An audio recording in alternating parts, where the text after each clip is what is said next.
Welcome to English literature class, students. I'm going to start the chapter The Singing Lesson by Catherine Mansfield. With despair, cold, sharp despair buried deep in her heart like a wicked knife. Wicked knife means here not a real knife, but a metaphor is used here for the wedged letter. Wedged letter. Buried deep in her heart like a wicked knife, Miss Meadows in cap and gown, here her appearance, and carrying a little baton, trod the cold corridors that led to the music hall. Girls of all ages rosy from the air and bubbling over with that gleeful excitement, happy excitement that comes from running to school on a fine autumn morning, hurried, skipped, fluttered by. From the hollow classroom came a quick drumming of voices. A bell rang, a voice like a bird cried, Mariel. And then there came from the staircase a tremendous knocking. Someone had dropped her drum bells. Dressed in a usual academic attire, Miss Meadows is a music teacher. Dressed in usual academic attire, Miss Meadows walked the cold corridor to the music hall in order to teach her first singing lesson of the day. Girls of all ages went past her in the hall, laughing, running, calling out to one another. Miss Meadows, who had lately received a letter from her fiancé Basil calling off the wedding, was indifferent to the gleeful excitement of the girls because of her own melancholy mood. In cap and gown, the academic dress, academic attire, Miss Meadows, a music teacher, was on her way to the classroom. She walked through the cold corridor. She was in total despair and bad, irritated mood. Girls of all ages went past her, laughing, running, calling out to one another. Miss Meadows, who had already received a letter from her fiancé, Basil, calling off the wedding, was indifferent to the gleeful excitement of the girls because of her own melancholy mood. The science mistress stopped Miss Meadows. Good morning, she cried in her sweet, affected drawl. Isn't it cold? It might be winter. She was very sweet, science teacher. Miss Meadows, hugging the knife, stared in hatred. She did not like. Miss Meadows was stopped on the way by the science mistress, her colleague in the school. She hated the science mistress for her cheerfulness. Exchanging strained pleasantries with the science mistress, Miss Meadows walked down the hall to her classroom, where what happens, you see. Everyone was sweet, pale like honey. You would not have been surprised to see a bee caught in the tangles of that yellow hair. That was the appearance of science teacher. It is rather sharp, said Miss Meadows grimly, seriously. The other smiled her sugary smile, sweet smile. You look frozen, said she. Her blue eyes opened wider, then came a mocking light in them. Had she noticed anything? Oh, not quite as bad as that, said Miss Meadows, and she gave the science mistress in exchange for her smile a quick grimace, a quick, ugly expression of face showing disgust.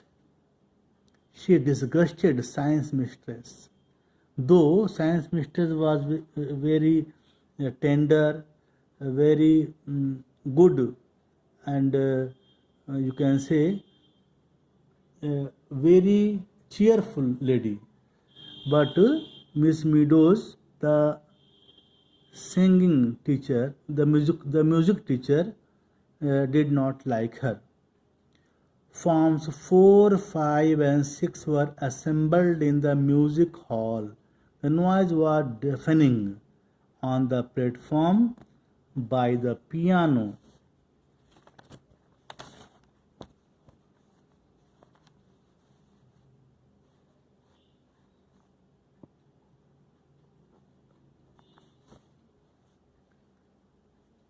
stood Mary Beasley, Miss Meadows' favorite, who played accompaniments. She was turning the music stool. When she saw Miss Meadows, she gave a loud warning. Shh, girls! And Miss Meadows, her hands thrust in her sleeves, the baton under her arm, strode down the center aisle, mounted the steps, turned sharply, seized the brass music stand, planted it in front of her, and gave two sharp taps with her baton for silence.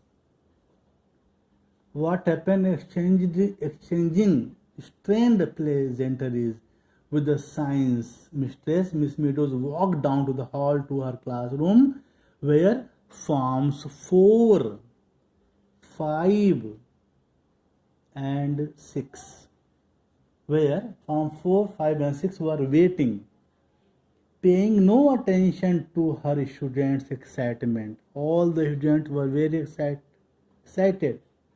Paying no attention to her students' excitement, she gave two sharp taps with her baton for silence. Mary Beasley, her favorite student, Mary Beasley. Her favorite student was to play accompaniments at the piano. Silence, please, immediately. And looking at nobody, her glance swept over the sea of colored flannel blouses with bobbing pink faces and hands quivering butterfly hair bows and music books outspread. She knew perfectly well what they were thinking. Meady is in a wax. Meady means here Meadows. Is in a wax means upset. Well, let them think it. Her eyelids quivered. She tossed her head, defying them. What could the thoughts of those creatures matter to someone who stood there bleeding to death, pierced the heart, to the heart by such a letter? Though Miss Meadows gauged, measured her students' irritation with her, she could not hide her anger and anguish for long. Quite true. What could the thoughts of those creatures matter to someone who stood there, who who stood there, who stood there, bleeding to death, piercing to the heart by such a letter? Students, what happened? See here. What could the thoughts of those creatures matter to someone who stood there bleeding to death, pierced to the heart to the heart by such a letter. I feel more and more strongly that our marriage would be a mistake. That was written in the letter here. I feel more and more strongly. These were the sentences written by Basil to Miss Meadows.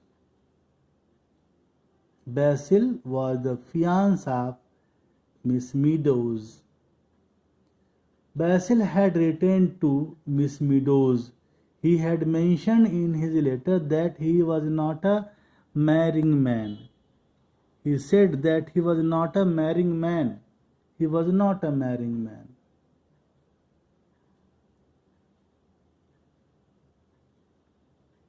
And that although he loved her, the thought of marrying her filled him with regret. Miss Meadows saw he had written disgust first, disgust, disgust first.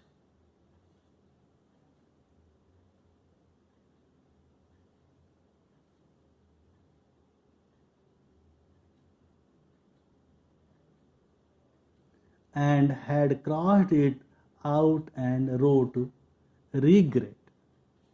She felt that Basil perhaps thought she would not be able to read of his disgust toward her.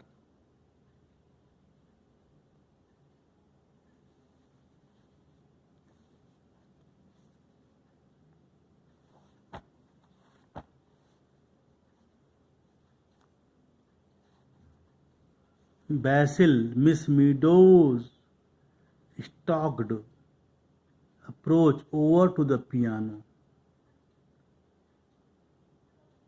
and Mary Beasley, who was waiting for the moment, bent forward to play piano. Her curls fell over her cheeks while she breathed, "Good morning, Miss Meadows," and she motioned towards rather than handed to her mistress a beautiful yellow chrysanthemum, a type of flower. This little ritual of the flower had been gone through for ages and ages.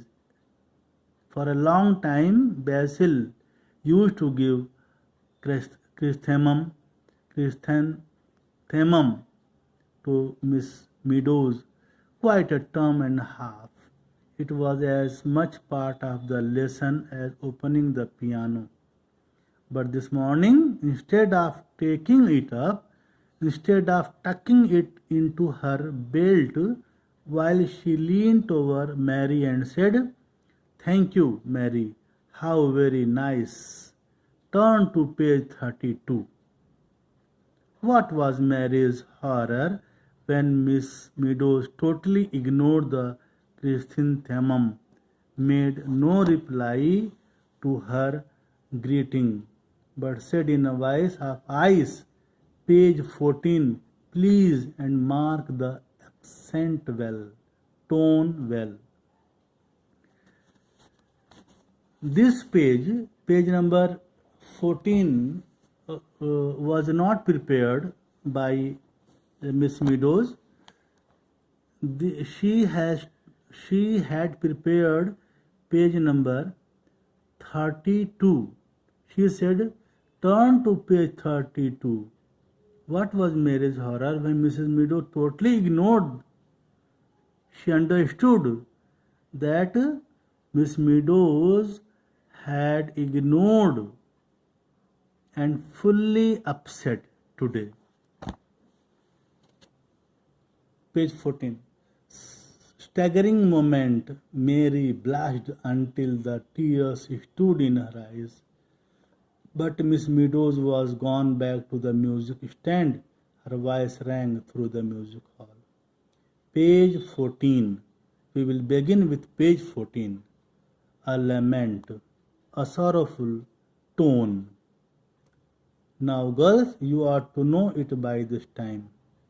We shall take it all together, not in parts, all together, whole page in one day. And without expressing, sing it, though quite simply beating time with the left hand.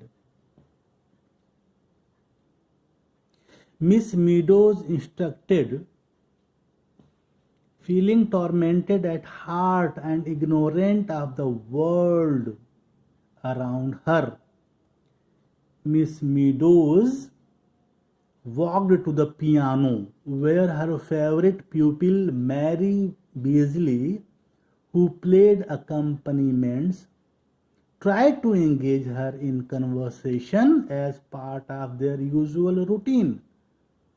But Miss Meadows silenced her excited girls with her shout and asked them to start at page 14, a lament, instead of page 32. On that day, page number 32 was to be read, but she started page number 14 instead of page 32, as earlier planned. As she prepared, she did not even take the beautiful yellow chrysanthemum that Mary had brought for her. Fighting her tears back, Mary Beasley began to play.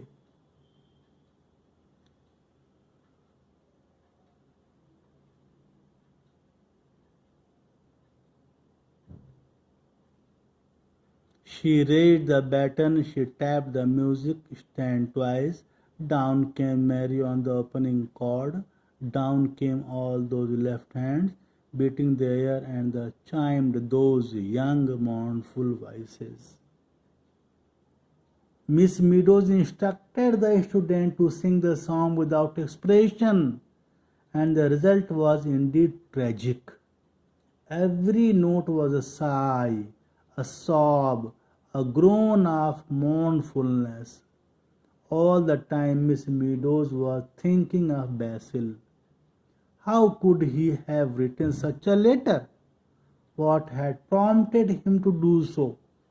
How could he have changed his mind so quickly when in his last letter he had talked about buying a hat stand?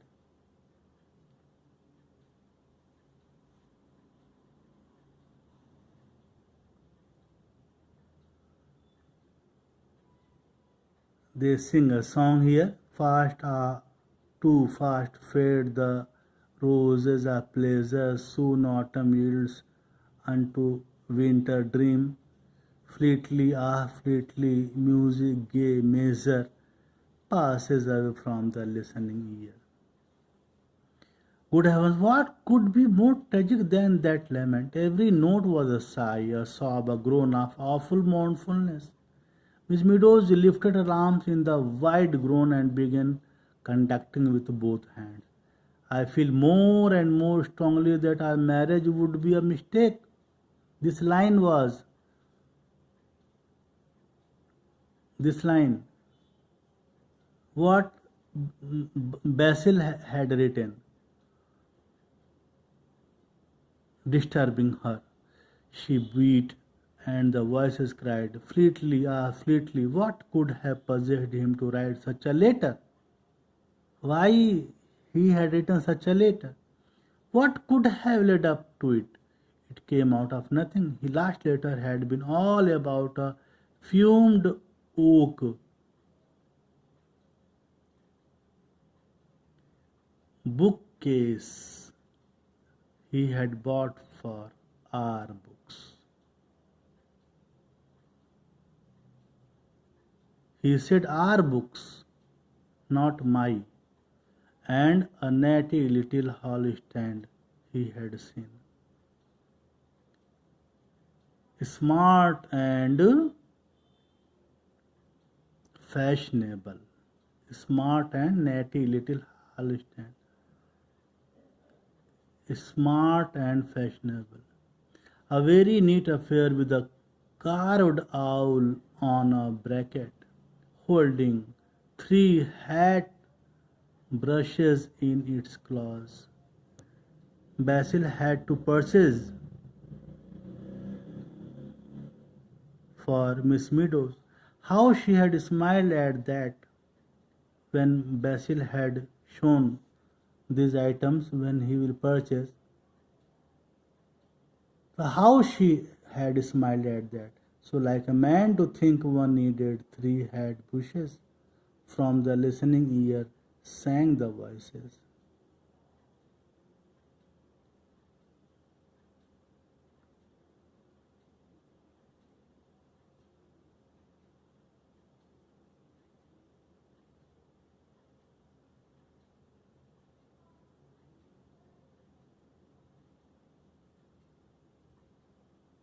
Student, till here today. Next day you will study the next paragraphs. Thank you so much.